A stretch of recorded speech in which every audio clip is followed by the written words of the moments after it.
Welcome back to the DevVlog once again.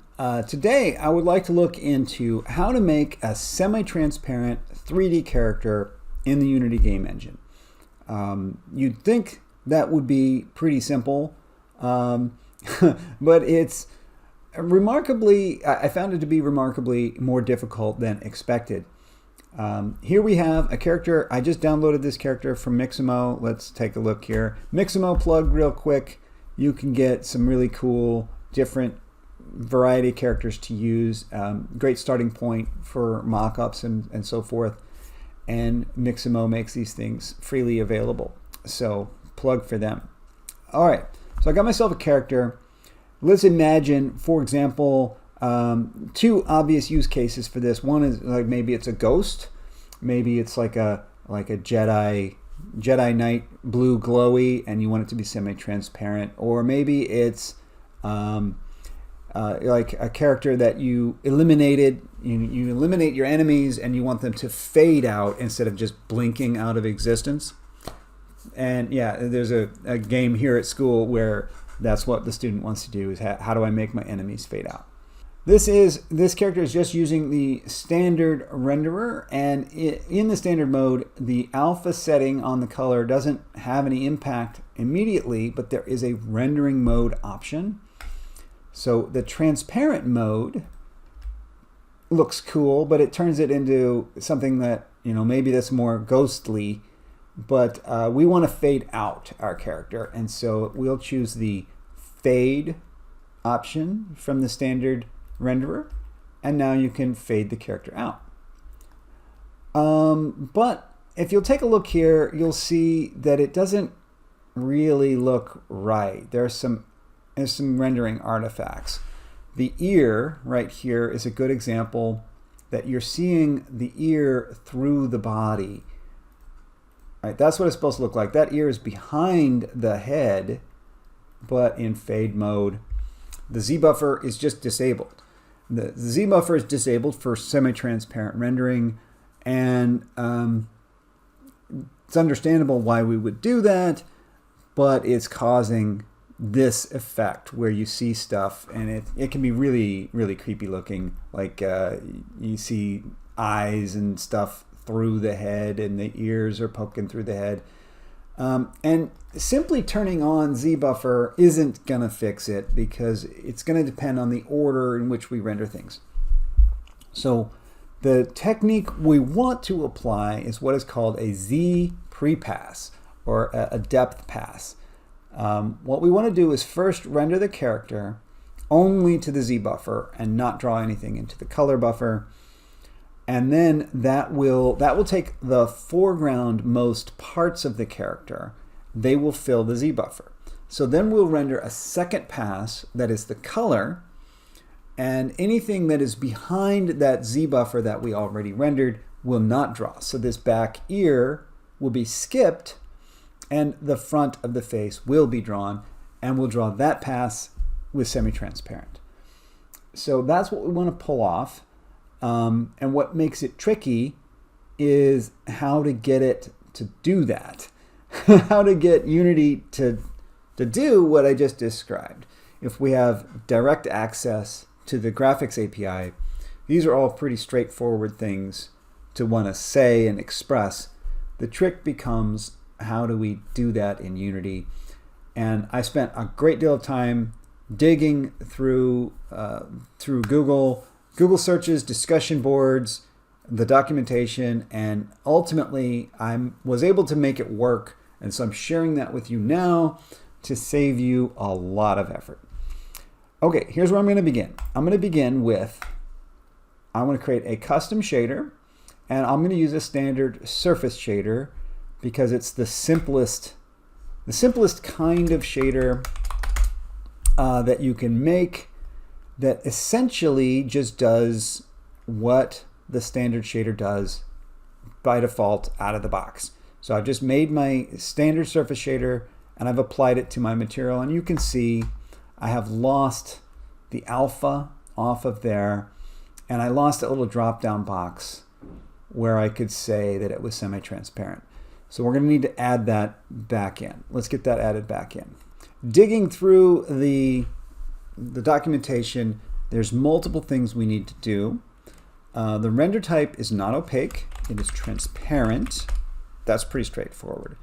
Another one is we don't want to, the order in which we render things matters. We want to finish all the opaque objects first, and then we'll render our semi-transparent objects afterwards. So we want to push it to a later render queue.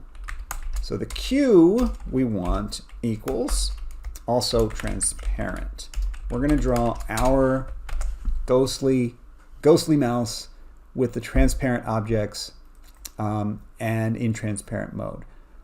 What we also need to do is set the blend mode. When we are going to do a semi-transparent rendering, we need to choose how to weight how much of each component to do. And this is pretty straightforward, again, if you have direct access to the graphics API. You have to do some digging to find that it is blend, and the here, let me show you the let's show you the Unity shader blend. You can find that, yeah, it'll be right here. Here we go. Here's the official documentation, and this page is not terrible. The setting you want is blend, and then we need to choose what is the source factor and destination factor. We want a standard alpha blend, and that would be our source factor is going to be source alpha, and our destination is 1 minus source alpha from there. And I'm not going into exactly where I came up with that. That should be part of, standard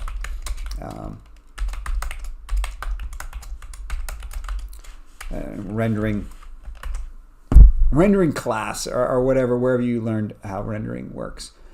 Okay, and you'd think that would do it. I said it's a render type transparent. I set the blend mode.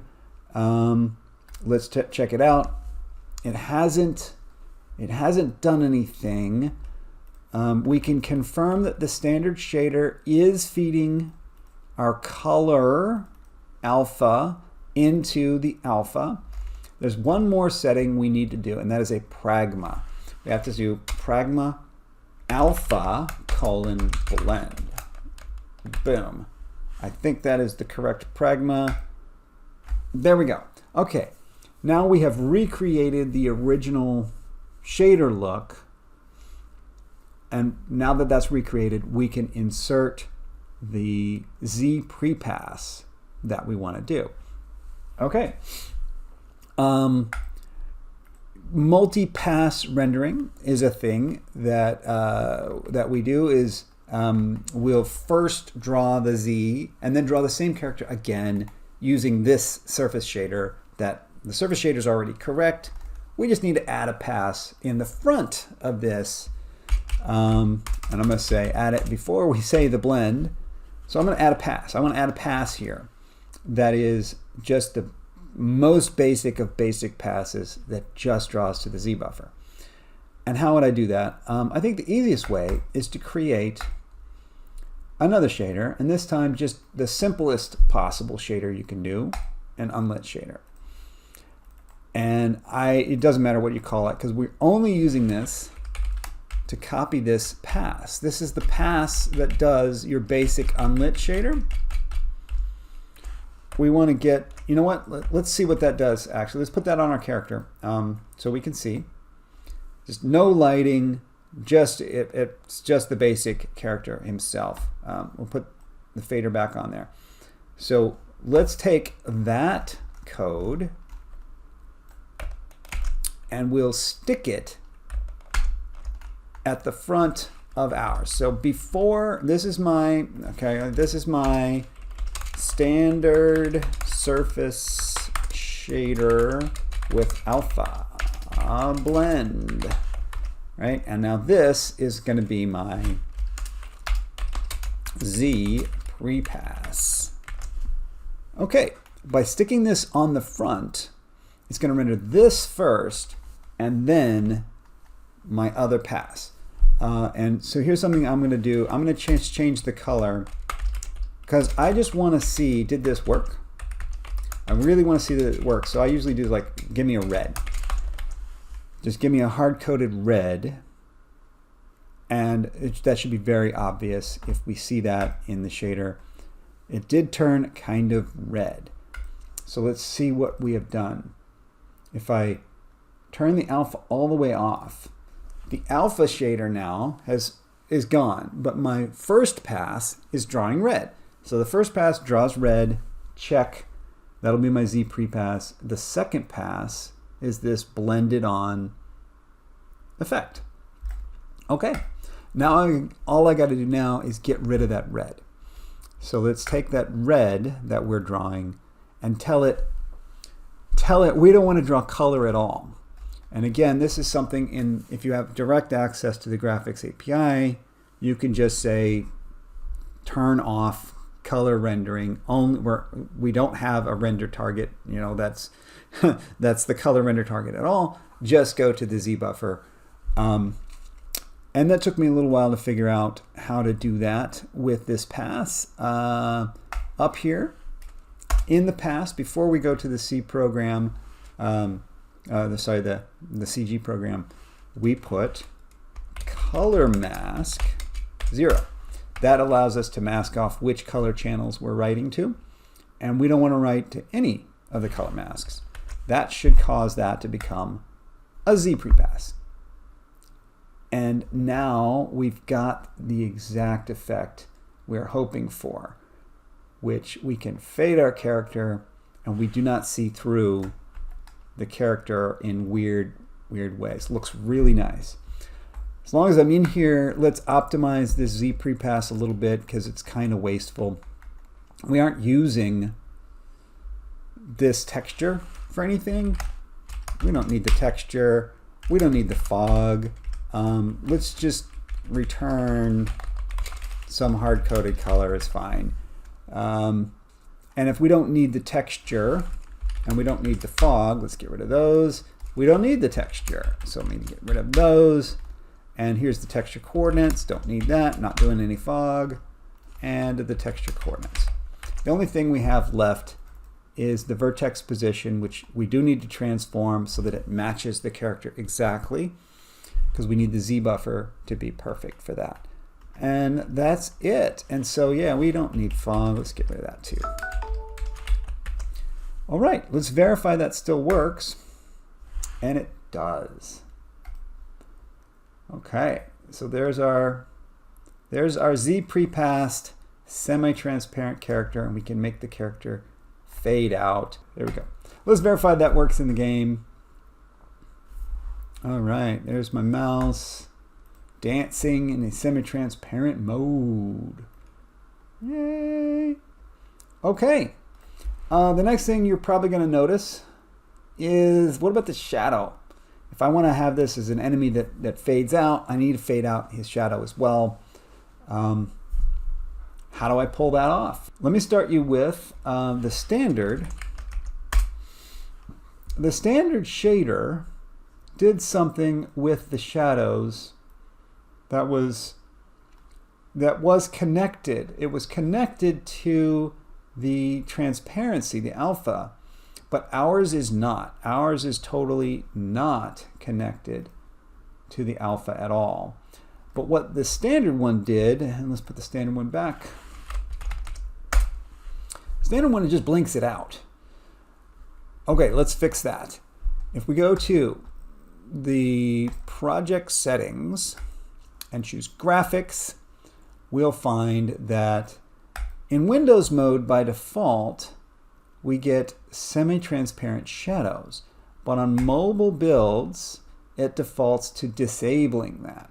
So this is a mobile game that we're making here in class, so we need semi-transparent shadows for those. And here we can see in editor, I believe I'll be using the high tier. And if I enable semi-transparent shadows, I got the shadow, but it looks jacked up. So we're got to turn on cascaded shadows, and now it looks fine. So we'll go and we'll turn that on. semi-transparent and cascaded. Semi-transparent and cascaded for all the modes of our mobile devices. Semi-transparent, cascaded, cascaded, semi-transparent. Okay, and now the standard shader has a nice fade out, but it doesn't have the z-prepass. So let's put our custom shader on, and ours has the z-prepass, but we don't have the fade out for the shadow. All right, we're going to need another pass, a custom shadow pass. Where am I going to get that from? Well, it turns out Unity makes their standard shader code available here in a GitHub. So if you type Unity shader GitHub, it'll take you to here. You can go and get that. It takes me right to the standard shader code. So we download that file. I have the standard shader right there, and I'm going to take that and I'm going to bring that in as source. I'm going to copy, like I did with the unlit shader. So let's take a look at the standard shader. And once again, maybe we should verify that it even works. Let's put our standard shader on our character, the text version we just downloaded, and see that it does in fact still do what the standard shader was doing, complete with the alpha fade of the shadow. So let's now just copy the shadow bit from the standard shader into our shader. So here's the standard shader. Let's find the shadow bit. We're looking for a shadow pass. Here we go. Shadow rendering pass. So I'm going to copy this whole pass. It's not that long. Copy that and paste it into my standard shader, or my new fade out shader. Okay, and I'm going to put it right here as one of the passes. There you go. So I'm going to put, I have copied from Unity standard shader into mine the Shadowcaster pass. Not going to edit it at all, just going to let that go. And now I got those nice fading out shadows. Let's see them dancing.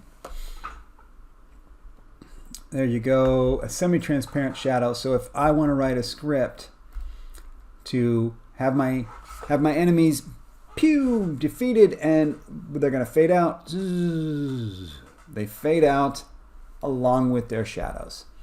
Awesome. So the last piece we need to do is put together a little script to show you guys how to do that. So let's do that now. All right, let's create a script. Call it fade out. How about, I don't know. All right, what are we going to do? We need to grab the material that is on the object. Okay, let's grab the material.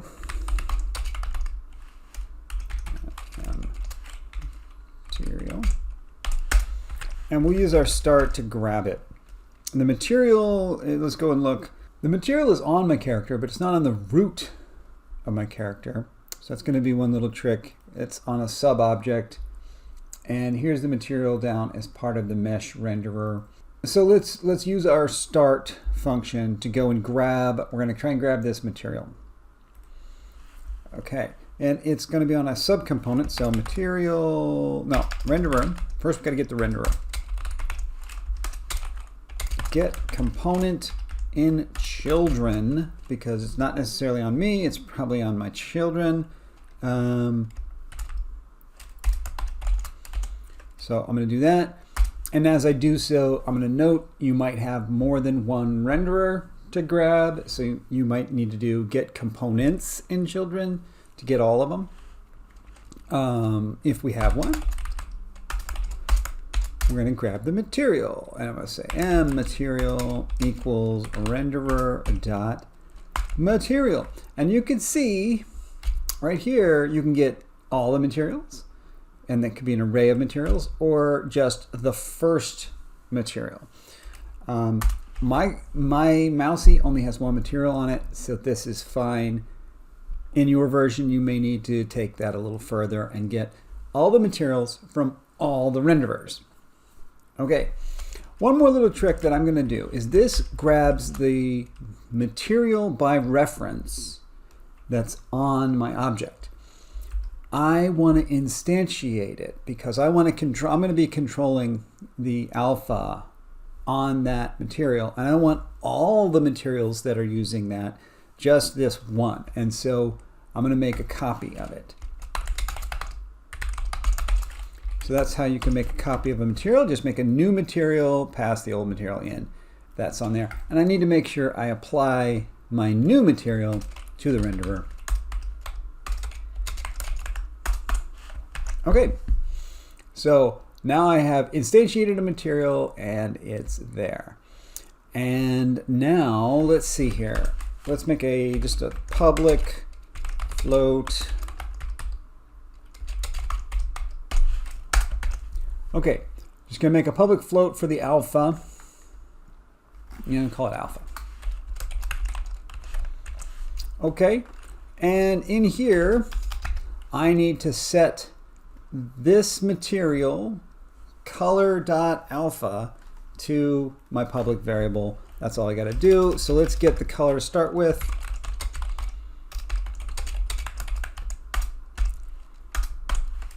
Okay, and I guess I should say if and material, because if I don't have one, I don't want to be doing this. Okay, and then I'm gonna say color.a equals the alpha. And then just simply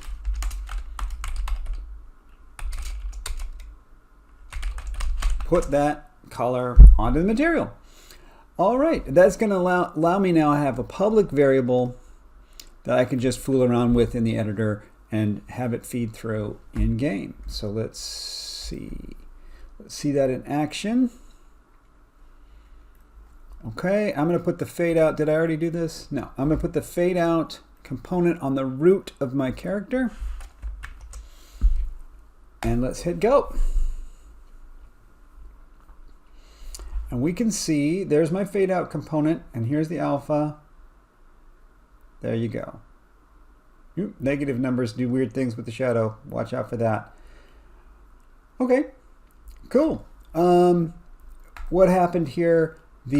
On startup, the fade out script went down digging into the children to find a renderer, found this one, found this material, created an instance of that material and assigned the instance on. And now that instance is what I'm fooling around with when I adjust the alpha. Okay, and so you could run with that. You can make your script do whatever you want with the fade out. Presumably, the use case we're setting up for now is this is an enemy, and then when the enemy is defeated, the enemy's going to fade out. So we'll have a little timer that goes, and then probably when it hits 0, delete the character. All right. Okay. Hopefully that was helpful. Hopefully you learned some things, maybe about rendering in general. Certainly about how to do this particular technique here in Unity. Let me know if there's any questions. Jump down to the doobly-doo, and I try to answer those when I can. This was the built-in renderer. First question is going to be, how do I do this in the URP or the HDR renderer? I don't know. I haven't tried. I assume it's similar. One question you might have is, how do I do this in a shader graph? And I really don't know. I don't know that you can. But if somebody really needs that, let me know and maybe I'll try to see if there's a way to do that. Or what would be really great is if anybody out there knows that stuff or has any tips about where to find more detailed documentation for all of these things, so it's not so hard for us to go searching for these things. If you have better references, let us know. Throw it down in the comments. How do you approach these sorts of problems? All right, see you guys next time on the DevVlog.